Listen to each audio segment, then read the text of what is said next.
નમસ્કાર ખેડૂત ભાઈઓ, સ્વાગત છે તમારું ફ્રેન્ડ ઓફ ખેડૂત નામની યુટ્યુબ ચેનલમાં. તો ખેડૂત ભાઈઓ, હાલ આઈ ખેડૂત પોર્ટલ પર 2026-27માં સરકારશ્રી દ્વારા ખેડૂત ભાઈઓને સાધન ખરીદી પર સબસિડી સહાય યોજના ચાલુ કરવામાં આવી હતી, જેમાંથી ખેતીવાડી વિભાગમાં 42 જેટલા ઘટકો અને અન્ય અલગ અલગ વિભાગોમાંથી થઈને કુલ 148 જેટલા ઘટકો પર સબસિડી માટેની સહાય યોજના ચાલુ હતી. જેમાંથી તમે ટ્રેક્ટર, રોટાવેટર, તાર ફેન્સિંગ, ગોડાઉન કે પછી પશુપાલન જેવા અલગ અલગ ઘટકો પર તમે ઓનલાઈન અરજી કરેલ છે. તો હવે અરજી કર્યા પછી આગળ શું કરવું? તમારી અરજી મંજૂર થઈ છે કે નહીં, કે તેનું ઓનલાઈન સ્ટેટસ કેવી રીતે ચેક કરવું? જાતે તમારા મોબાઈલમાં તમે સ્ટેટસ ચેક કરી શકો છો. તો તેના માટે આપણે આ વિડીયો બનાવેલું છે. આ વિડીયોમાં તમને સ્ટેપ બાય સ્ટેપ બધી જ માહિતી મળી જશે કે ઓનલાઈન તમે અરજીનું સ્ટેટસ કેવી રીતે ચેક કરી શકો, તમારી અરજી મંજૂર થઈ છે કે નહીં, જે તમે જાતે જ તમારા મોબાઈલમાં ઓનલાઈન કેવી રીતે જોઈ શકો. તો ચાલો આપણે આ વિડીયો શરૂ કરીએ. તો વિડીયો તમે પૂરેપૂરો જોજો, જેથી તમારે બીજો કોઈ પણ વિડીયો જોવાની જરૂર ના પડે. તો ચાલો આપણે આગળ વિડીયો શરૂ કરીએ, પરંતુ તે પહેલાં જો તમે વિડીયોમાં પહેલી વાર આવ્યા હો તો વિડીયોને એક લાઇક કરો, ચેનલ સબસ્ક્રાઇબ કરીને ઘંટીનો ઓલ પર સિલેક્ટ કરી નાખો, જેથી આવા જ ખેડૂત ભાઈઓને લગતી ઉપયોગી માહિતીઓના વિડીયો અને સરકારી યોજનાઓની માહિતીના વિડીયો અમે સૌથી પહેલાં તમારા સુધી પહોંચાડતા રહીશું. તો ચાલો આપણે વિડીયો શરૂ કરીએ. તો એના માટે સૌથી પહેલાં ખેડૂત ભાઈઓ, તમારે તમારી મોબાઈલની સ્ક્રીન પર આવી જવાનું છે અને જ્યાં તમારે ક્રોમ બ્રાઉઝર અથવા ગૂગલ ખોલી લેવાનું છે અને જ્યાં તમારે સર્ચ કરવાનું છે આઈ ખેડૂત પોર્ટલ 2.0 લોગિન. એટલું સર્ચ કરશો એટલે તમને આઈ ખેડૂત પોર્ટલની પહેલી જ એક વેબસાઇટ દેખાશે, જેના પર તમારે ક્લિક કરવાનું છે. વેબસાઇટ પર ક્લિક કરશો એટલે તે વેબસાઇટ તમારી સામે ખુલી જશે અને ત્યાં તમને અહીં એક લોગિનનું ઓપ્શન દેખાતું હશે, તેના પર ક્લિક કરવાનું છે. લોગિન પર ક્લિક કરશો એટલે આવો કંઈક તમને ઇન્ટરફેસ દેખાશે, જેમાં તમે અહીં લોગિન કરવા માટે જે તમારો રજિસ્ટર્ડ મોબાઈલ નંબર હતો, જે તમે મતલબ આઈડી પાસવર્ડ બનાવેલ હતું, તે મોબાઈલ નંબર અહીં તમારે નાખવાનો છે.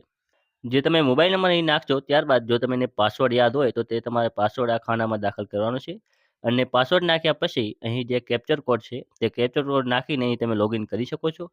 પણ જો તમે ઓનલાઈન અરજી કરાવેલો હોય સીએસસી સેન્ટરે જઈને કે બીજા કોઈ પાસે, તો જો તમને પાસવર્ડ યાદ ના હોય તો તમારે અહીં બાજુમાં જે ઓટીપીનું ઓપ્શન છે જેના પર તમારે ક્લિક કરવાનું છે. ત્યારબાદ થોડુંક લોડિંગ થશે અને લોડિંગ લીધા પછી તમારે અહીં બોક્સમાં ઓટીપી દાખલ કરવાનો રહેશે. જે પણ તમારે 5 અંકનો ઓટીપી આવ્યો હોય તે તમારે અહીં દાખલ કરવાનો છે. ઓટીપી દાખલ કર્યા પછી જે બાજુમાં કેપ્ચર કોડ છે તે નાખીને તમે અહીં લોગિન કરશો એટલે તમે લોગિન થઈ જશો. તો ખેડૂત ભાઈ, હવે તમે લોગિન પર ક્લિક કરશો એટલે તમારી પ્રોફાઇલ ખુલી જશે. પ્રોફાઇલ ખુલ્યા પછી જે અહીં તમને 3 લીટા કે 3 ડોટ દેખાયેલ છે તેના પર તમારે ક્લિક કરવાનું છે. તેના પર ક્લિક કરશો એટલે અહીં ઘણા બધા ઓપ્શન દેખાશે, જેમાંથી એક અરજી લખેલ છે તેના પર તમારે ક્લિક કરવાનું છે. અરજી પર તમે ક્લિક કરશો એટલે થોડીક વાર લોડિંગ લેશે. જ્યારે તમે અરજી કરેલી હોય ખેડૂત ભાઈઓ, તેની બધી જ અરજીની વિગતો તમે આ અરજી કરેલ લખેલ છે તેના પર ક્લિક કરશો એટલે આવી જશે. તો અહીં તમે જોઈ શકો છો, અહીં લખેલ છે એક્શન, પછી સ્થિતિ, જેમાં તમને અરજીને અત્યારનું સ્ટેટસ દેખાડે છે સ્થિતિમાં. પછી છે અરજી નંબર, ત્યારબાદ છે ઘટકનું નામ, જે તમે ઘટકમાં અરજી કરેલ હોય તેનું નામ. પછી છે વિભાગનું નામ, કે તે કયો વિભાગ છે, ખેતીવાડી કે પછી બાગાયત કે જે હોય. પછી છે અરજીની તારીખ, કઈ તારીખે તમે અરજી કરેલ છે તે, અને આગળ તમે અરજી પ્રિન્ટ પણ કરી શકો છો, જેનું ઓપ્શન પહેલાં ઘણા બધા ખેડૂત ભાઈઓને ના દેખાતું, પણ હવે દેખાય છે. તો તમે અરજીની પ્રિન્ટ અહીંથી કરી શકો છો.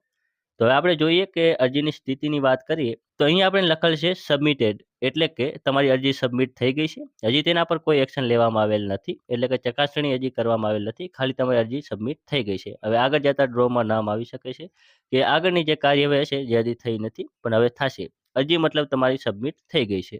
જો તમારે ખેડૂત ભાઈઓ અહીંયા અરજીની સ્થિતિમાં એલિજિબિલિટી લખેલ આવે તો એનો મતલબ છે કે તમારી અરજી ચકાસવામાં આવી છે અને તમે હવે પાત્રતા ધરાવો છો. જો હવે ડ્રો કરવામાં આવે તો તમારું નામ આવી શકે છે, મતલબ કે તમે એલિજિબલ છો. અરજી મતલબ કે તમે એલિજિબલ છો સહાય મેળવવા માટે. અને જો તમારે અહીં લખેલ આવે નોન એલિજિબલ, તો એનો મતલબ છે કે તમારી ચકાસણી કરવામાં આવી છે અને તમે એને રિજેક્ટ કરવામાં આવ્યા છે, એટલે કે તમે નામંજૂર કરવામાં આવ્યા છે, તમે પાત્રતા ધરાવતા નથી. ઉપરથી અધિકારી દ્વારા ચકાસણી તમારી અરજીની કરવામાં આવી છે અને ત્યાં કંઈક ભૂલ જોવા મળી છે, જેથી તમારી અરજી ચકાસણી કરીને તેને નામંજૂર કરવામાં આવેલ છે. અને જો ખેડૂત ભાઈઓ અહીં અરજીની સ્થિતિમાં તમારે સેન્કશનનું ઓપ્શન આવે એટલે એનો મતલબ છે કે ડ્રોમાં તમારું નામ આવી ગયું છે અને હવે પૂર્વ મંજૂરીના હુકમથી તમારામાં મેસેજ આવશે અને ત્યારબાદ તમારે જે પણ ઘટક હોય તેની આગળની કાર્યવાહી કરવાની રહેશે. તો ખેડૂત ભાઈઓ, આ તો આજનો વિડીયો. જો તમને વિડીયો ઉપયોગી લાગ્યો હોય તો બીજા ખેડૂત ભાઈઓ સુધી શેર કરજો, જેથી તે પણ આ માહિતી મેળવી શકે. અને જો તમે વિડીયોમાં પહેલી વાર આવ્યા હો તો ચેનલને સબસ્ક્રાઇબ કરવાનું ભૂલતા નહીં, જેથી આવા જ વિડીયો અમે સૌથી પહેલાં તમારા સુધી લાવતા રહીશું. અને જો કોઈ પણ પ્રશ્ન હોય તો તમે કોમેન્ટમાં જણાવો, હું તમને જવાબ આપવાનો પૂરો પ્રયત્ન કરીશ. ધન્યવાદ.